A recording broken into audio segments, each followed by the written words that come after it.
Hello and welcome, I'm your host Elizibar. This is Vampirella number 9. We're going to do a quick review of it. These books have been hard to review. Like my standard, oh I like this, I like that kind of stuff just doesn't really seem to work, not on an issue by issue basis. I kind of feel like this story really just wants to be read in a trade paperback. I think all the time jumps, all that weird stuff that's going on that Christopher Priest is doing with the story, binging back and forth. You might remember in previous review I like drew out a timeline, and there were multiple timelines, and I was like drawing the connections back and forth. You know, it was a schematic. It wasn't the real connections, because heaven help me, I'm never gonna go back and try to figure out when each scene took place. Like I would go crazy. I would, you know, it, here. Hold on, we have this convenient Taru statue over here. Like that would be my head. It would just explode. It would be messy and icky, and somebody would have to clean it up when we were done. And nobody wants that. This story, however, starts to pull it back together. Now, last issue, I don't even think we had the psychiatrist. Well, he's back. He's back in force because this issue, all those plot threads, all the different time periods and story arcs and stuff that we were bouncing around in, we're pulling it all back together. It's all coming back. And so we started off with him. Remember, like in issue 1, I was talking about, man, this guy doesn't seem like a very good psychiatrist. Guess what he's talking about here in issue 9? He's talking to his dead wife about how he doesn't have the temperament to be a good psychiatrist. Oh, you played me, Christopher Priest. You absolutely played me. You played me hardcore. I don't know why I took that tone of voice, but yeah. Who I said I was too old and mean, no bedside manner, no patience for the patients. Might be right, always was. Well, let me get done, Dell. Let's see how this strange bleep, or let's see how strange this bleep gets. There we go. So the psychiatrist is back. He knows the kind of person he is. But from here, man, like everything, we start taking all these plot threads. We even throw a new one in. But that little girl running away from home plays into this.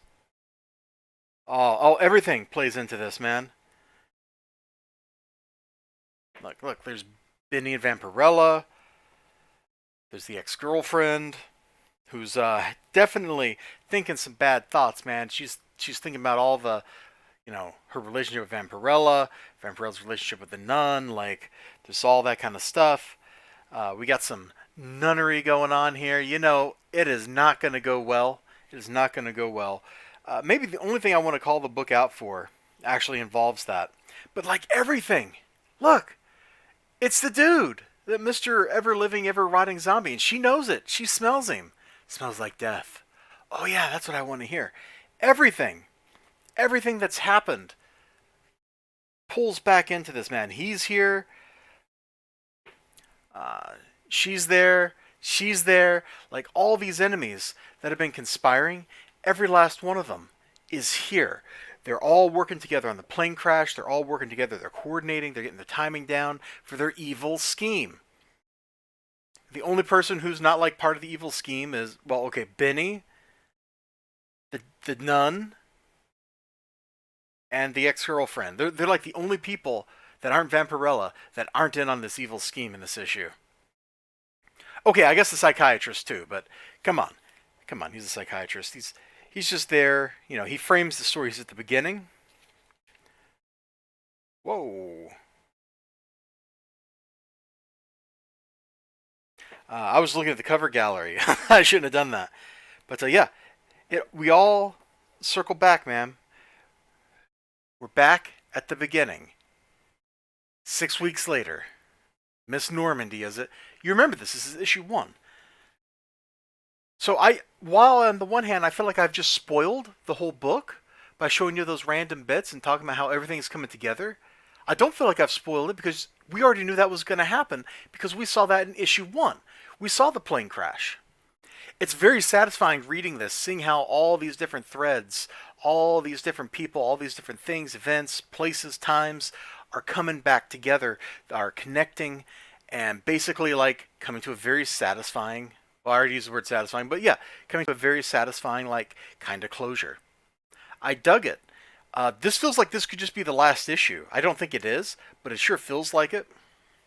Yeah, who knows? Maybe it is. The only thing I didn't like in this whole thing is there's a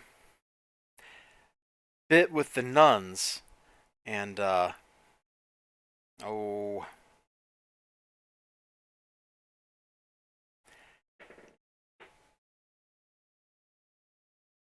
the ex-girlfriend who's wearing the Vampirella costume only in black, uh, basically like killed 6 combat nuns. That seems kind of weird.